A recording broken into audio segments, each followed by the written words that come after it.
Good morning, everyone, and thank you for joining the Column EDC Coffee Chat. We are happy to have our friend and executive director from Field Hall with us, Steve Raider-Ginsburg, and he's going to be talking about the latest at Field Hall. Before we kick that off, however, just a few housekeeping items. If you'll please keep yourself on mute so we don't get any background noise. And then if you have any questions, we love it to be interactive. So you can raise your hand and we'll call on you and you can ask your question. Or if you prefer, I ask the question, you can put it in the chat and we'll get to it that way. So Steve has some slides. And again, Steve, thank you so much for joining us. And go ahead, take it away. Great, Colleen. Thanks for the invitation. We're always trying to do a lot of data collection and understanding where we're at. So it's a pleasure to put this together and share. So let me see. I'm going to try going ahead and are you seeing the entire presenter view on your side or just the slide? We're getting this entire presenter view. Yeah. So let me just do the regular play from the start. Um, So continue to share, play from start. There we go. That looks great. Okay, excellent. So here we are, April 1st with the EDC. The title of this is Promises Made, Promises Kept. We're continually going out to community. We had about 2 years of a community board serving as the before we launched physically to get as much feedback. And our goal is to be as transparent and accountable as we can. So this is coming through on that. Um, Field Arts and Events Hall is a nonprofit organization. We're a 501(c)(3) charitable organization, and we have a mission and a board of directors. So just as to start, this is always what we come back to. And our mission is a home for arts and events that brings people together and strengthens our community. I really hope that, I'd love to hear, I love hearing stories of events, of connections, but these are some of the things that drive us at Field Hall to inspire, to enrich, and to spark. So what that means is to inspire local arts through the local arts community, enrich, deepen our cultural and educational experiences, and drive economic activity across the region. Field Hall is built by and for the community, and we also have these guiding words: inspirational, inclusive, and inviting. I just going to scroll through some pictures to share some of, I think, how our mission really gets exemplified. This is shows a beautiful scene. You can see out the lower right windows. You can see the sunset over the strait, hundreds of people enjoying live music in a beautiful setting. This is our gallery. And so the visual arts gallery that we have has supported hundreds of artists throughout the North Olympic Peninsula, exhibiting work, but also as a retail gallery, selling work and sparking economic activity for these artists. A main part of what we see our role as is giving creatives a place in the North Olympic Peninsula to help build and be part of the ecosystem where people can live and make a living as artists. This is an example of our mission of bringing people together, having conversations, having learnings, sharing, dialogue, and being together. This is another shot of the same evening with the dance floor. So the freedom to get up and move and boogie is something we like to do. This is inside the jewel box, I like to call it. It's the jewel of Field Hall is the theater itself. This is the Donna M. Morris Theater, and this is the Port Angeles City Ballet Nutcracker. We've been partnering with JFFA and Port Angeles City Ballet to bring in the Nutcracker since the first year we opened, and that was 3 years ago.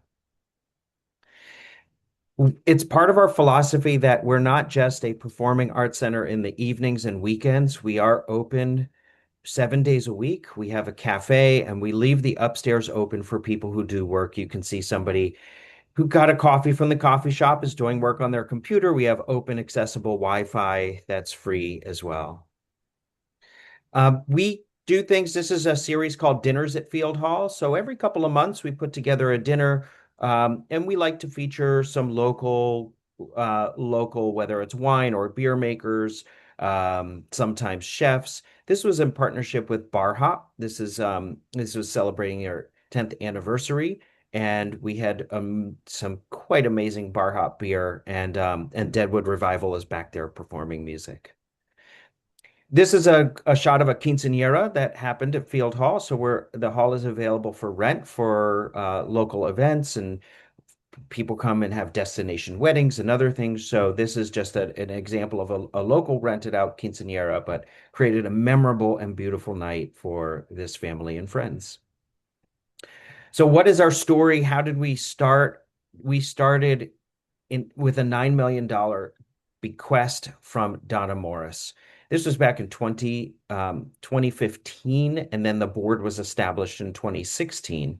So, so with that $9 million, it was the largest philanthropic gift in Clallam County to that date, and it's really set a standard for huge transformative giving. Dorothy Field, who is on the board of directors, is and the building is named after. She purchased and donated the last undeveloped waterfront parcel in downtown Port Angeles. So this is the land that we are now on. It's also known as the Port Angeles Waterfront Center. We know that Faro will be groundbreaking and having a groundbreaking ceremony in a week. And we'll be starting to build the aquarium, and then the lower Elwha Clallam will be building a long cultural longhouse. So we'll have a complex, and I believe we're aiming to get that done by the end of the decade. To further on in our story, we had a founders circle. This was an overwhelming uh, group effort of capital gifts that came from individuals within Clallam County, creating this community building and getting it done. While all of that was happening, we were hit by the pandemic like the rest of the world. Construction paused, and it was forced by the pandemic. When we resumed building in 2022, costs had surged nearly 50% with materials, labor, and everything else. And our world is still reeling from a lot of those price escalations. And unfortunately, we were caught in that, but still went forward. At 2020, and then until we got ready to open, we were still looking for contributions and pledges. And Field Hall was on the verge of funding and getting this all done. We went to First Fed, our community bank that's been here for over 100 years. They not only supported us with a $2 million donation that pushed the board's decision to say, go ahead, let's build this. And we applied and received a $10 million line of credit so we could guarantee that everybody was paid and that we could go on and fulfill all the obligations for the building.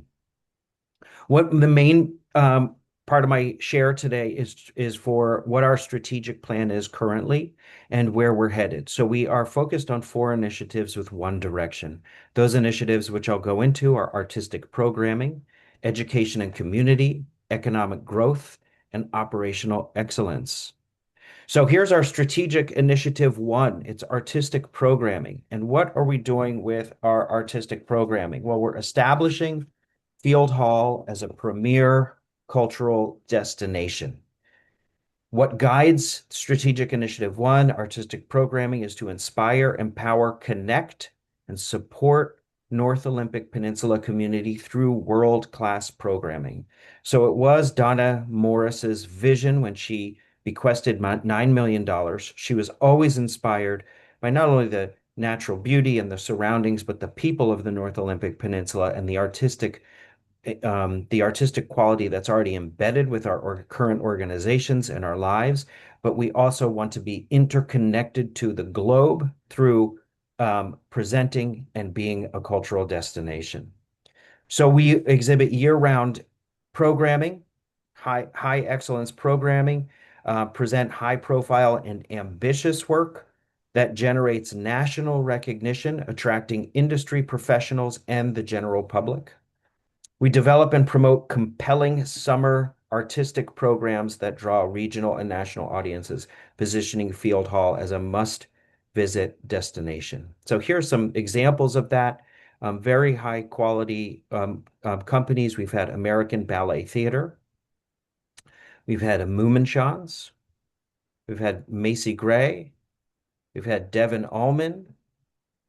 Coming up in about a month is Michael Carbonaro, who has a TV show, and he's just an incredible illusionist and magician. Um, this is a group from Australia. They're all global champion athletes, and they're coming on stage to do BMX and break dancing, basketball, and other things. So how busy are we and what do we do? We are a year-round institution going pretty much 365 days a year. So this is data from 2025. So on our main stage, we had 73 events, and in the Sunset Lounge, we had 80 events. And you can look at music and open mic were the most frequent in those two. And then we go down to we have a free jazz Sunday and we have the Thompson Club. Then we have yoga and wellness and concerts, comedy nights, dinners, storytelling events, and then other things like book signings or other events. And then on our main stage side, we have dance, film, National Geographic Live, comedy, magic, theater, and music. Um, so our second goal is to promote and develop new work and creative risk taking. This is exemplified by our grand opening when we did Bandaloop to show kind of not only risk taking and thinking out of the box, but to constantly push the envelope of inspiration. And I will tell you that we are being tracked and we are being talked about and we are being reached out not only nationally from New York to Miami to LA, but internationally. We're getting requests, certainly from Canada, but throughout the globe. We are under 3 years old in total, and I'm proud to say people see us as a place where they can come and try out things, and we have the staff and the facility to support that. We we always will be looking into our local and regional artistic talent and innovation. So how do we support artistic innovation and local talent? We've supported dozens and dozens of local musicians and theaters, from Bread and Gravy to Deadwood Revival to Joel Ricci, and we just had Jesse Lee and many, many other artists. And last summer, we created Broadway at Sunset. This was a partnership with Key City Theater. We also just brought in Key City Theater's original work called Carmelita last week. Broadway at Sunset was working with all local actors and local playwrights to and local director to create a summer work. So that's what we're looking at for our summer series. We're going to be doing that again. Last year was Shakespeare at Sunset. Sorry, this year is Broadway at Sunset. So we're bringing out a new performance that's a dinner theater with local folks writing and creating Broadway at Sunset. We think this would be a great way to capture people who are touristing when our peak season is here to show off local talent and not necessarily bring in outside talent during the summer months. Flying Karamazov Brothers from Port Townsend and a number of others. The list go on about local talent. What we do is we support with to help them create an electronic press kit. This is high quality photos and videos that they have that they will be able to develop and share their work and having those assets is very valuable to a artist.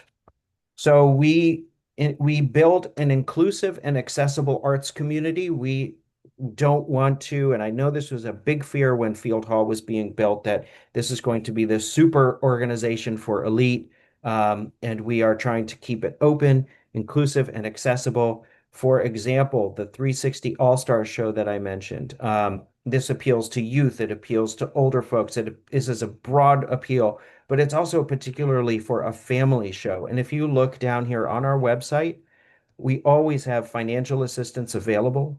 And you can see those tickets priced at $28 to $55. So honestly, that is a highly subsidized ticket price.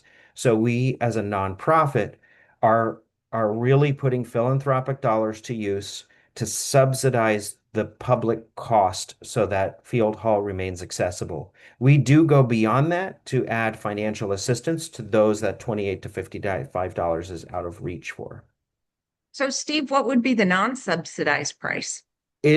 So everything, if you think across the board, we're about 60% philanthropically supported. So everything would be 60% higher. So double Wow. that and add 10%. And then we would be breaking even if we were pulling in that type of revenue. So $130, $140 for those $55 tickets would be the true cost. Um, so how do we see what artistic program excellence is? It's a word that's thrown around, but it has to be defined so we're on the same page. So we're looking at world-class touring artists. As we mentioned, Macy Gray. We also had Pink Martini, Peking Acrobats, Hung Dance from Taiwan was here earlier this year. These acts were previously not available to the community in terms of the tech support that they need and the type of venue that they'll come to. We are doing this and just as I mentioned, trying to keep this at accessible prices. We nurture regional artists and new work and risk taking. It's important that we support these new works like Noche Flamenca's Searching for Goya, or The Seventh Voyage of Egon Tichy. Um, and so those two were happening through our artistic work. So let's go on to strategic initiative number two. Expand educational programming to inspire youth, families, and schools. We partner with the North Olympic Peninsula schools to develop curriculum aligned field arts programs. We're working on developing field trips. Again, that's a very high cost, to get the buses and move the kids around, but getting field trips is part of our strategic plan and initiative. Have increased artist residencies, so we're not just a one-off, but people stay in Port Angeles longer, and have interactive learning experiences. Here's a little bit of our data with the education and community, what we've done. And this is mostly all from 2025 in that year. So free and donation events offered annually. We have over 100 free or by donation. Our donation we call Pay What Makes You Happy. And we believe that some people will actually be truly happy when they can give philanthropically, and others are happy to attend who are not able to give. So we try to allow the community to balance it out, and the money that we get in allows us to do more or less programming through Pay What Makes You Happy.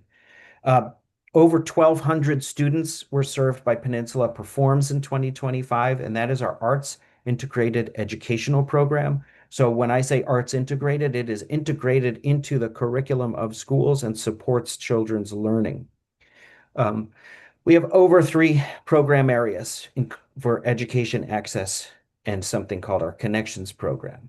Um, we'll move on. So, in terms of increase to accessibility and programming, um, that is to foster multi-generational engagements by creating workshops and events that appeal to all ages, expand accessibility by reducing financial barriers, offering subsidized and free programming.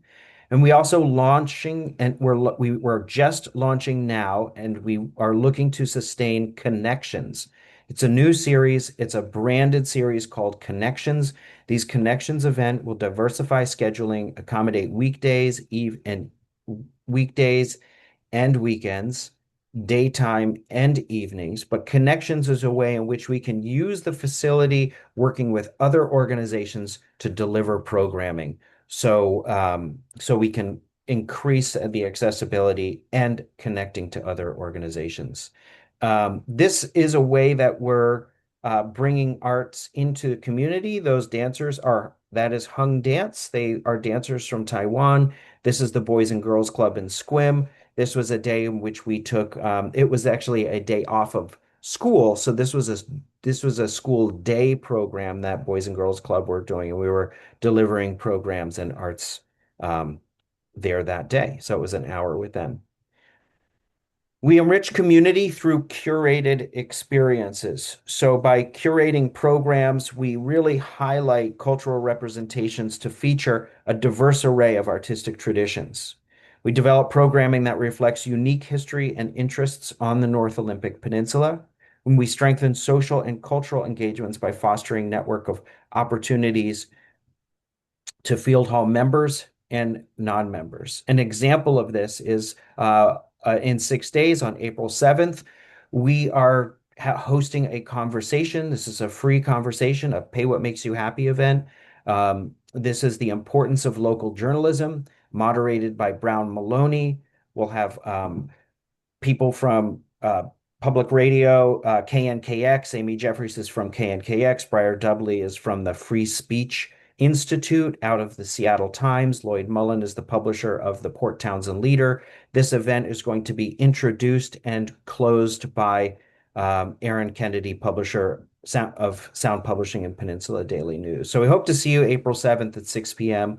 for this importance of local journalism discussion.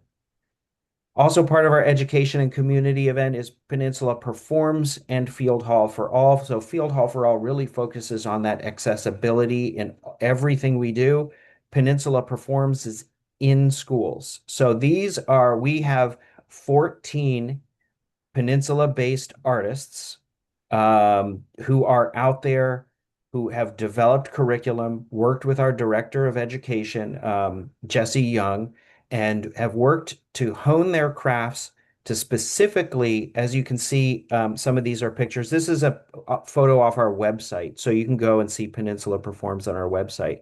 But what this is Kaylee Kamek is a mixed media artist, but below that, Kaisa Lemley, we specifically says she works specifically with third through sixth grades with the art forms, zines, visual arts, sequential storytelling, illustration. When teachers click learn more, it goes into exactly what parts of the curriculum that they are studying in third through sixth grades so that teachers know when to reach out and book these artists. I will say that our intention for this and what we're doing is that schools do not pay for this. We fundraise outside of schools. So we've gotten some funding from Arts-WA. We've gotten some funding from Port Angeles Education Foundation. We receive that funds and we pay these artists a living wage to go in and teach in the schools. It's been a highly successful and highly requested program. We are now in Sequim, Port Angeles, and Joyce. And so we are eventually, we're just looking at increasing the numbers that were out there. Moving on to Strategic Initiative 3, this is about economic growth.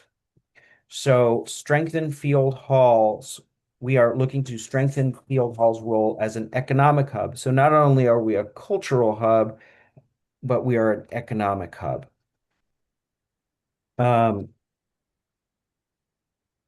If you haven't heard of this yet, I do want to talk about the bridge that's going to be built from Port Angeles to Victoria. I think that's going to really help us in terms of being that cultural hub. The ease of access once that bridge is here is truly going to make a difference with overnight stays. And that is my April Fool's joke today. Very So good. I hope that one raised your eyebrows for a moment and woke you up. Um, Yeah. but moving on, this is back to the truth. Um, what is the impact? What does it look like? What is Field Hall delivering? And I do have some substance here I want to share with you.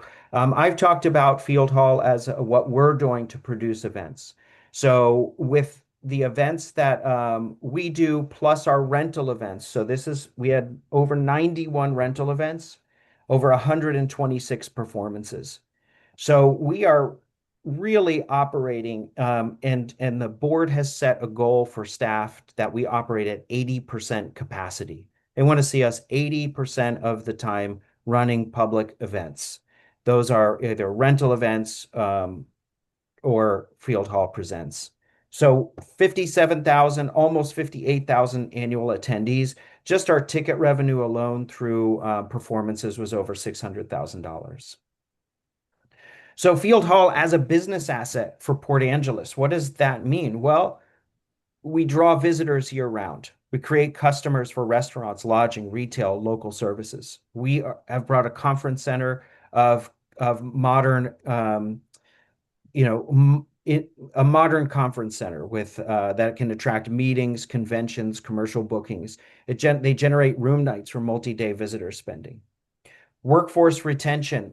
We not only the cultural amenities is a key factor in attracting and retaining a talent, but Field Hall makes Port Angeles a place people want to stay. So as we were building, and we've heard this since places like Olympic Medical Center or the city or Peninsula College, that there's a lot of competition to get talent to run these places. We want top quality. So having this amenity is really helping people to decide. And I've heard that a number of times firsthand.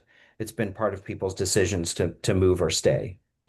In working with downtown and waterfront identity, strengthening the brand of Port Angeles as a waterfront, downtown, vibrant destination.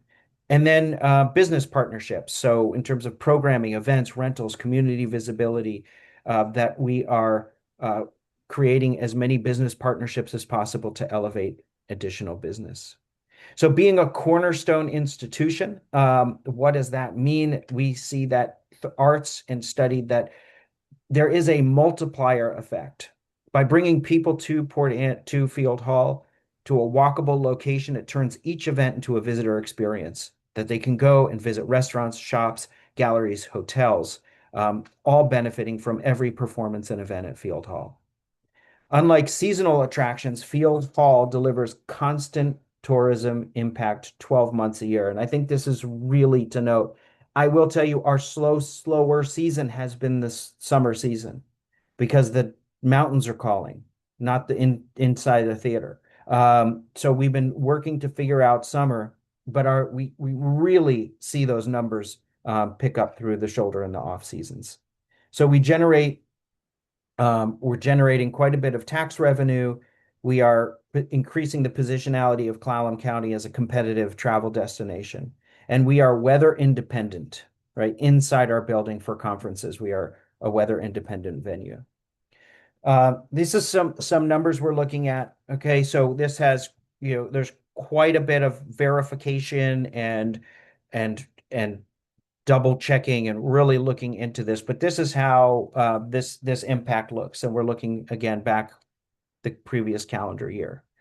But this is based on $135 a lodging night, and with the visitors who've stayed overnight that we've tracked, it's over $1.5 million.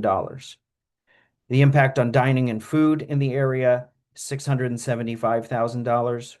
Retail and shopping, $329,000. Recreation and arts, a little over $350,000, and then transportation, $159,000. So the direct visitor spending is $3,073,000. We're looking at 1.75, which is what we got as the benchmark from Washington State Tourism and Economics for Washington State Tourism, that it's a 1.7 rural multiplier, so that our total economic impact is 5.225 million.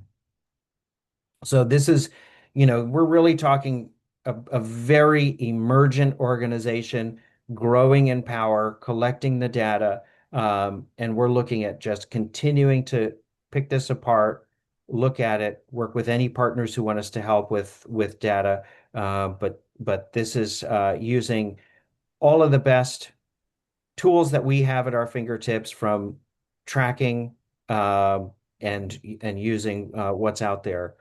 This is what we have as verifiable. So, Steve, question for you on that multiplier. So is that the general accepted, through RIMS 2 or in-plan programs that figure out if you've got direct spending, what are the indirect and induced spending, and it's a, 75% multiplier based on the direct, indirect, and induced jobs and taxes and impacts? Is that where that comes from? I haven't seen Correct. it used that way. Okay. So this is information from Americans for the Arts has done a study about specifically arts organizations and their economic impact. So it's Got it. using some formulas they've shared, but also pulling from the Washington State Tourism Economics assumptions as well. Okay. So we Thank you. are being very conservative. We're not trying to say, oh, people are staying 3 or 4 nights. We're using 1.5 nights as our benchmark. Mhm. So we also, in terms of fostering community collaboration, allowing Field Hall and to be a space where other organizations can benefit and be elevated and supported. I thought this was apropos. This is, if you recognize it, Colleen, from our first Of course. year open. This was a EDC gala. Really, have always been super fun, and we are doing our best to train our staff and have a very turnkey, easy play and supported place for um, community partners to come to. Growing development workforce. I didn't have time to pull pictures from this, but we have awesome pictures with our partnership with Peninsula College for our media tech program. We've been growing the technical needs. An interesting story. There's in Jefferson County, there's the Production Alliance, and they put on a lot of festivals and events and work theatrically. They don't have enough people, and we sometimes don't have enough people. And so we have formed a partnership where basically we support sending technicians to Jefferson, and they support sending technicians to Clallam. And so we've been able to work that out. But we're really working to fulfill and grow workforce because we need, and from hospitality to technical to arts administration, we're certainly in a healthier place when there's a healthier workforce. We are just about to crack 50 employees. That's full-time and part-time. If we were to add contracted workers or vendors, it would be far above 50. But putting a couple $1 million into our households through workforce is what's happening at Field Hall. Conference and rentals. I want to share a bit about that because that does bring in, I think a conservative estimate of this, if you think of one person coming in to the area, it's about $200 a day, when they're coming in for a conference in terms of the hotel cost, meal cost, transportation cost. And then, of course, as you saw, and like what Colleen mentioned, there's a ripple effect and some ancillary things. They're going to pick up something for their family to bring back a piece of Port Angeles where they went. Um, we had a number of conferences that were about 100 that were here for 2 days, 3 days, 4 days this last year. So we're looking at when there's 100 people, that's $200,000 a day. And it's is that right? 100 people, 200,000 or $20,000 a day. Um, sorry, it's hard on the fly to on this, but I want to get my numbers right.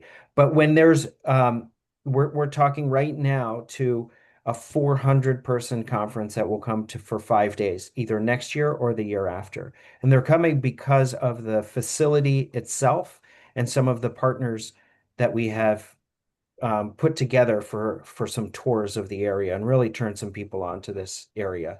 But this is how we're presenting ourselves. I wanted you to see a state-of-the-art waterfront event venue. This is what we're showing to people on the outside. And we have put a lot of energy into outside markets and training people outside of Clallam what to come and look for. So we have been to wedding shows in Tacoma, Puyallup, Seattle, Kitsap, as well as the local PA Chamber Wedding Expo. Conferences that have been attended are Meeting Planners International, that have members from Canada, Oregon, California, Idaho, Washington, and Utah. Also, Meeting Planners Global, all over the US, Canada, and 15 additional countries. We went to a wedding MBA conference in Vegas. It's the largest wedding show in the world. We also went to the Washington Tourism Summit in Spokane, Northwest Event Show in Seattle, that are meetings and conferences focused. So we're putting paid advertising into Washington Wedding Day, Northwest Conferences and Events, Northwest Meeting Guides. We're putting a lot now this year. It took a couple years to build our assets, get photos, work with a lot of you in the community who've come in and rented the space.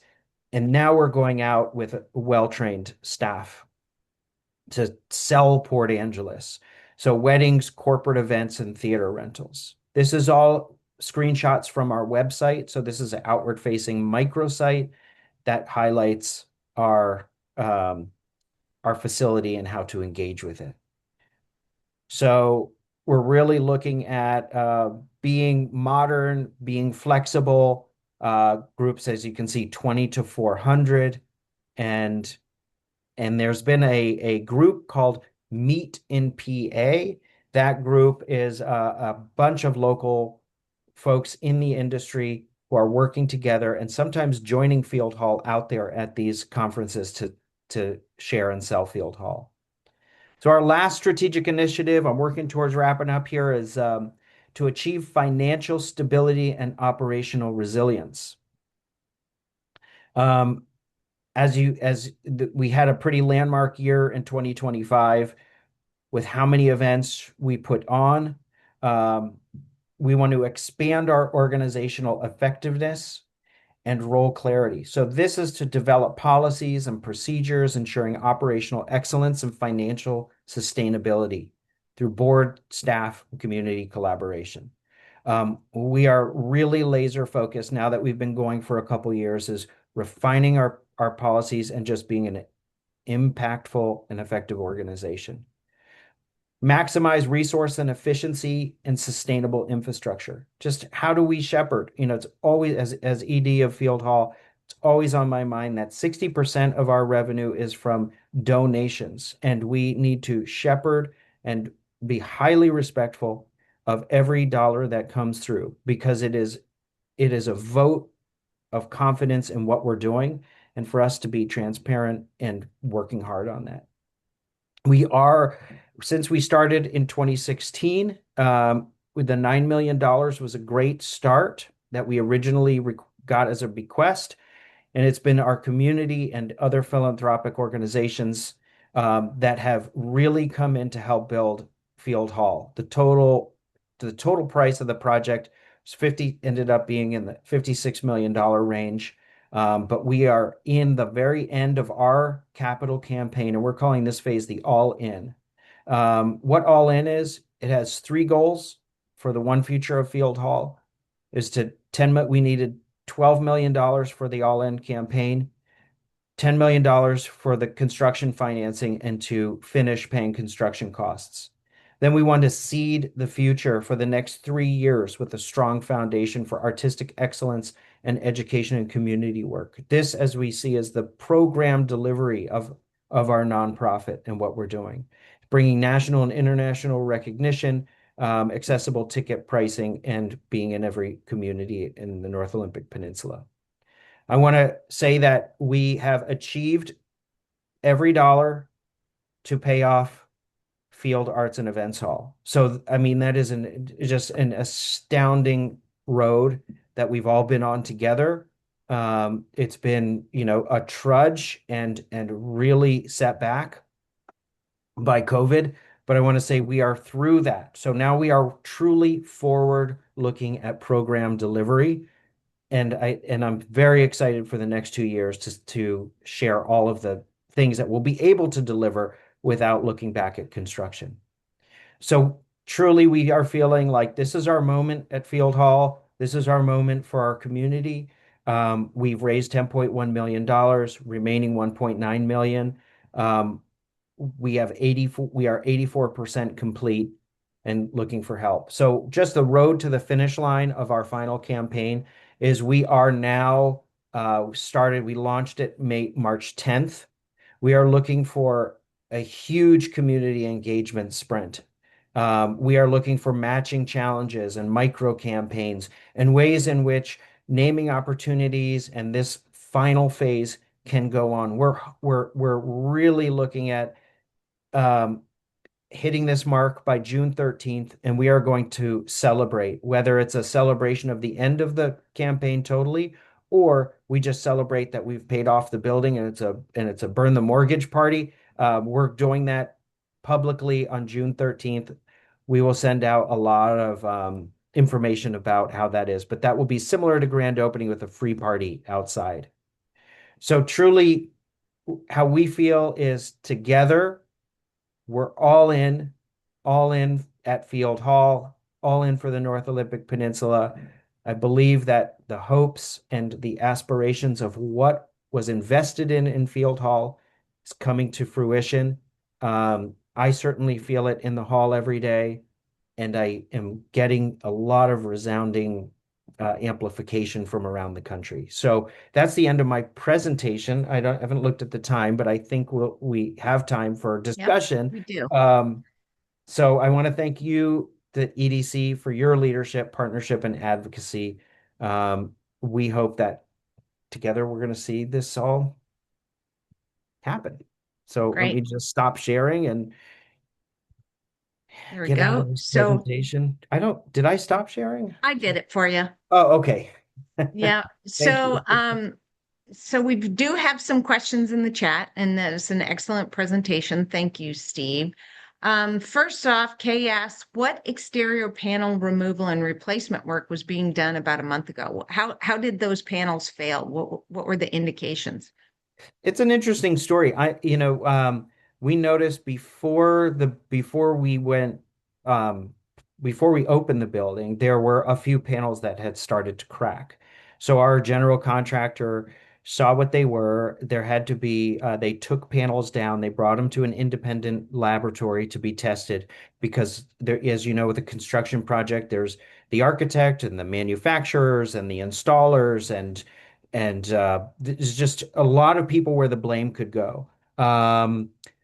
Without dragging the story out, the lab couldn't necessarily find exactly who was culpable, but Field Hall certainly wasn't. So it was over $1 million repair. All of the old panels came down, and we had an upgrade from the company to the next better in their line because nobody could figure out why panels. But I would say about 10% of the panels had received cracks by the time they came down. So there was nothing dangerous or nothing in the building, and there was no additional cost for Field Hall. But there were definitely people who ate their lunch fixing that. Got it. But Thank you. from people who track this, Mortensen as a general contractor was exemplary. They didn't put us in a hard fight, a hard battle. They led the charge and they paid half of the replacement cost themselves. Okay. Next question from Stephen Paleo.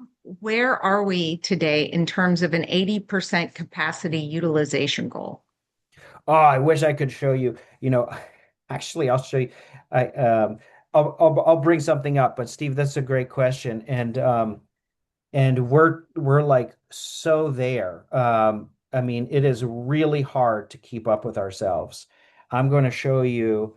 I'm going to share screen again, and let me do this. Yep, share screen. But this is what we see on the back end at Field Hall. This is a month of activities. This is April. We're looking ahead, and it's like, whoa, every single day there is an event. So green is rental. You can see the Port Angeles City Ballet is coming in the middle of the month to basically do a residency, load in, and show. Red is Field Hall Presents with Momix's Alice and others. Um, and so it is, just you can see tomorrow there's an empty day tomorrow, and then the 28th and the 29th. So it is just a crazy busy place. Which we're hitting it and kind of exceeding the 80% sometimes, and that's a little bit of a strain. But now you know why we're upwards to 50 employees because it's 7 days a week, and the cafe opens at 8. Sometimes people are getting there as early as 6 to load in for whatever the show is, and then we'll have events clear out around 10:30. Building closes down around midnight. So how many of those 50 employees, how many are full-time and how many are part? And then what's your FTE equivalency? Yeah, we have 14 full-time employees, and the remainder are part-time.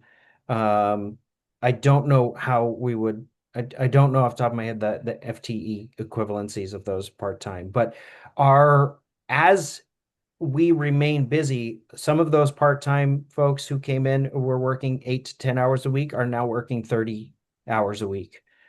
So people who have, are gig workers and work at a few different restaurants or bartenders, we're asking more and more to be at Field Hall. Mhm. Great. So Pat McCauley says 400-person conference requires more walkable hotel rooms. I know the 5020 District Rotary Conference would meet in PA because it is a cross-border district, but here hotel rooms are the issue. Yeah, that is true. It is, we're not in the best situation for hotels. Red Lion can accommodate and set room blocks ahead for walking. And then Olympic Lodge is very amenable to helping to figure out transportation from Olympic Lodge. So those have been the two biggest partners. When we do have a wedding or a conference, um, they can do room blocks. And we are meeting with current lodging, like Olympic Lodge and Red Lion, pretty much weekly to give them advance of what we're hearing, what leads have come in. So we're trying to get ahead of that with what exists by holding room blocks, making it available until so when a contract is signed, we don't have they don't have to say, oh, we don't know where you're staying. We have the rooms reserved for what they need. Mhm. Any of you had any updates as to when the Lower Elwha Clallam Tribes Hotel should be moving forward? I don't have any updates on that. Yeah, yeah. Okay. And the space that you reserved for the Lower Elwha Clallam Tribe between Faro Marine and Field Hall, has that progressed at all for Ye- them to have their longhouse Yes, built? yes, there's great news on that. The tribal council has approved the lease proposal, and so there's a few items in it we just need to come to clarify before the lease is signed. And I think I'm expecting by the end of this month we'll have a lease signed. And the other thing is, in terms of the longhouse, it is the most simple. The aquarium and a performing arts center are complex, high-tech buildings. The building, it will be a much quicker construction, much lower cost, still beautiful and really amazing to have an arts, culture, and science center on centers on one campus. Mhm. And do you know if they've got the funding raised for that building? I have not asked them about that. Okay. Um, but Okay. but the but there has been a positive energy in terms of let's get moving on this. And I think that Mhm. that really came from Pharaoh's groundbreaking to say, okay, we know their schedule because it has been intended for the longhouse to be the last one to get built so that there was lay down space and the space for construction vehicles needed to build the aquarium. So sequencing it is that they were third. Okay, got it. And so Pat adds, will there be additional meeting space in the Longhouse? I believe so, and potentially in the aquarium. So that is going to be an amazing opportunity for us as a campus to work together to have more so even larger conferences could be supported or meetings or school field trips from all over the state coming in. We know kids come into Nature Bridge at Olympic National Park. Maybe they start making a stop at the waterfront campus. So a huge amount of potential with the additional square footage of building, definitely. Mhm. Great. Well, so does anyone else have any questions for Stephen? Not seeing any hands raised, and we got through all of the questions in the the good comments about April Fool's Day. Those were very good. I knew. Uh, yeah. So thank you for that. Well, everyone, we really appreciate you joining us this morning, and we'll give you back 8 minutes of your time. And thanks again, Stephen, and everyone. Enjoy your day. Thank you all. And I just want to thank the community for huge support for Field Hall. We feel it every day. And I want to really give support out to the board of directors and the staff that work super hard at Field Hall as well. Great. Thanks, All Colleen. right. Thanks, everyone. Bye bye. Bye bye.